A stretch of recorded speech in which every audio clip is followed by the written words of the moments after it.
যে কোনো সময় আওয়ামী লীগের কার্যক্রম সচল করা হতে পারে বলেছেন বাংলাদেশের প্রধান উপদেষ্টা জনাব ডক্টর মোহাম্মদ ইউনূস।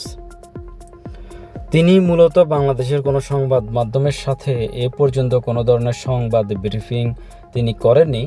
তিনি মূলত হয়তো বাংলাদেশের সংবাদ মাধ্যমকে ওনার ক্লাসের সংবাদ মাধ্যম হয়তো তিনি মনে করেন না, কিন্তু উনি যখন বিদেশে থাকেন বা বিদেশে যান, উনি যে কোনো সংবাদ মাধ্যমের সাথে বসেন, তাদের সাথে কথা বলেন, খুব আবেগঘন কথা বলেন, অনেক দেশের কথা বলেন, রাজনৈতিক যে বর্তমান পরিস্থিতি সেই বিষয়গুলোতে সবসময় তিনি কথা বলেন। সে সংবাদ মাধ্যমটি মানগত গুণগত যাই হোক না কেন, বিদেশি সংবাদ মাধ্যম হলেই তিনি কথা বলেন। এটি মূলত আমরা গত 1 বছর বা 1 বছর 2 মাস ধরে এটাই দেখে আসছি। উনি এইভাবেই ওনার কার্যক্রম পরিচালিত করছেন। তো উনি এরকম একটি সংবাদ মাধ্যম, যেটিও আমেরিকাতে তিনি যখন জাতিসংঘের সাধারণ অধিবেশনে তিনি গেছেন, সেখানে অধিবেশনে যোগদান করতে পাশাপাশি 104 জনের মতো ওনার প্রতিনিধি নিয়ে গেছেন, সাথে করে একটা বিশাল বহর নিয়ে গিয়েছেন।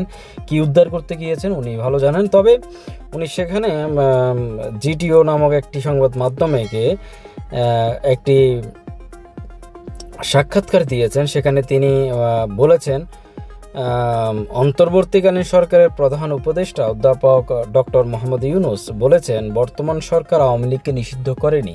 তিনি অস্বীকার করছেন যে তিনি আওয়ামী লীগকে তারা নিষিদ্ধ করেনি, কিন্তু বর্তমানে নিষিদ্ধ না করলেও আওয়ামী লীগের কথা মাত্রই, আওয়ামী লীগের মিছিল মাত্রই, আওয়ামী লীগের লোক মাত্রই হামলা করা, মেরে ফেলা, মব সৃষ্টি করা, এসব হচ্ছে। তিনি কিন্তু বলছেন যে আওয়ামী লীগকে নিষিদ্ধ করা হয়নি, এমনকি দলের রেজিস্ট্রেশন স্থগিত হয়নি। তিনি কত সুন্দর কথা বলছেন, কিন্তু নির্বাচন কমিশনের যে ওয়েবসাইট, সেখানে আওয়ামী লীগের নামটি কেটে দেওয়া হয়েছে এবং পরবর্তীতে নাম নিয়ে আসা হয়েছে, কিন্তু প্রতীক কেটে দেওয়া হয়েছে। এরকম নাটক, এরকম যে বিভ্রান্তিকর যে তাদের যে কার্যক্রম, এগুলো চলে মানাচ্ছে। অর্থাৎ কোনো কিছু শৃঙ্খলার ভিতরে নেই, সম্পূর্ণ উচ্ছৃঙ্খলার ভিতরে এবং শৃঙ্খলাহীন কেমন জানি একটি সরকার। এটি আসলে একটি সভ্য দেশের কেমন করে এরকম সরকার হতে পারে উনি ভালো জানেন। যাই হোক, তো উনি বলছেন যে শুধুমাত্র দলটির রাজনৈতিক কার্যক্রম সাময়িকভাবে স্থগিত করা হয়েছে। জাতিসংঘ সাধারণ পরিষদে অধিবেশনের ফাঁকে জিটিওকে দেওয়া এক সাক্ষাৎকারে সাংবাদিক মেহেদী হাসানের প্রশ্নের জবাবে তিনি এই মন্তব্য করেন। সাক্ষাৎকারটি 29 সেপ্টেম্বর প্রকাশিত হয়, অর্থাৎ গতকালকে এই সাক্ষাৎকারটি প্রকাশিত হয়েছে। ডক্টর ইউনূস আরও বলেন যে কার্যক্রম স্থগিত হওয়ায় তারা কোনো রাজনৈতিক কর্মকাণ্ড চালাতে পারবে না, তবে দল হিসেবে তারা এখনও বৈধ। যে কোনো সময় তাদের কার্যক্রম পুনরায় চালু করা হতে পারে।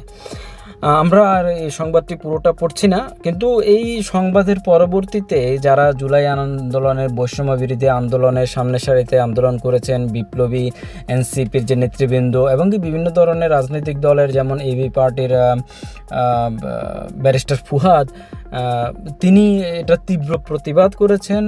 বৈষম্যবিরোধী ছাত্র আন্দোলনের নেতৃবৃন্দরা, নিহতর পরিবারেরা সবাই এটার তীব্র প্রতিবাদ করেছেন যে উনি এই কথাটা বলতে পারেন না। অর্থাৎ তারা দাবি করছেন আওয়ামী লীগকে, কেউ দাবি করছেন আওয়ামী লীগকে পুরোপুরি নিষিদ্ধ করতে হবে, যেন কোনো সময় আওয়ামী লীগ আর পুনর্জীবিত বা পুনর্গঠিত না হতে পারে। আবার কেউ দাবি করছেন হ্যাঁ, আওয়ামী লীগ পুনর্গঠিত বা পুনর্জীবিত হতে পারে, তবে এর জন্য আওয়ামী লীগের প্রধান শেখ হাসিনা এবং দল হিসেবে আওয়ামী লীগ এবং যারা অপরাধ করেছে, হত্যাকাণ্ডের সাথে, জুলাই আন্দোলনের যে ম্যাসাকার সেটার সাথে জড়িত ছিল, তাদেরকে শাস্তি পেতে হবে, তাদেরকে বিচারের আওতায় আনতে হবে। তার পরবর্তীতে আওয়ামী লীগকে সচল করা বলুন, স্থগিতাদেশ প্রত্যাহার বলুন, যাই বলুন না কেন, এটা তার পরবর্তীতে করতে হবে। তাদের সবাই কথাই যুক্তি আছে, সবার কথাই বলা আছে। কিন্তু এখন যে এই যে ডক্টর মোহাম্মদ ইউনূস দ্বিচারি কথাবার্তা বলেন, বিভিন্ন দেশে গিয়ে বিভিন্নভাবে কথাবার্তা বলেন, দেশের ভিতরে এসে অন্য রকমের কথাবার্তা বলেন, সবাইকে, মবকে এক ধরনের আনুষ্ঠানিকভাবে স্বীকৃতি দিয়ে দিচ্ছেন, রাষ্ট্রীয় স্বীকৃতির মতো মবকে দিয়ে দিয়েছেন।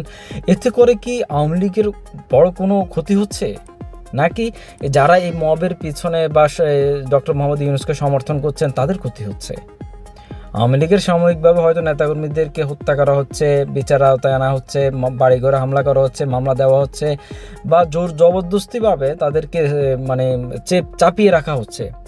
তাদেরকে বেরোতে যাওয়া হচ্ছে না, কিন্তু ভবিষ্যতে এর পরিণতিটা কি বাংলাদেশের জন্য শুভকর হবে? তিনি কি একজন নোবেল লরিয়েট হিসেবে দীর্ঘ বছর উনি প্রবাস জীবনে ছিলেন, অর্থাৎ ওনার পুরো জীবন যৌবন অর্থনীতি যাই বলেন কেন সব কিছু হচ্ছে প্রবাসে। আমেরিকার মতো একটা দেশে, ইউরোপের মতো দেশগুলোতে তার অনেক চলাফেরা যাতায়াত, তারপরেও উনি একটি দেশ কীভাবে পরিচালিত হতে পারে, দেশের সৌন্দর্য কি, এই বিষয়গুলো উনি শিখতে পারেননি। এটা খুবই আশ্চর্যজনক বিষয়। যাই হোক, আমরা সব কিছুর একটি শেষ পরিণতি চাই, সব কিছুর ভালো চাই, দেশ শান্তিতে থাকুক, সবাই সবার মতো করে তার বিচারগুলো পাক। জুলাই হত্যা থেকে শুরু করে সবগুলো একটি সুষ্ঠু বিচারের মাধ্যমে দেশে শান্তি বিরাজ করুক। ধন্যবাদ, সবাই ভালো থাকবেন।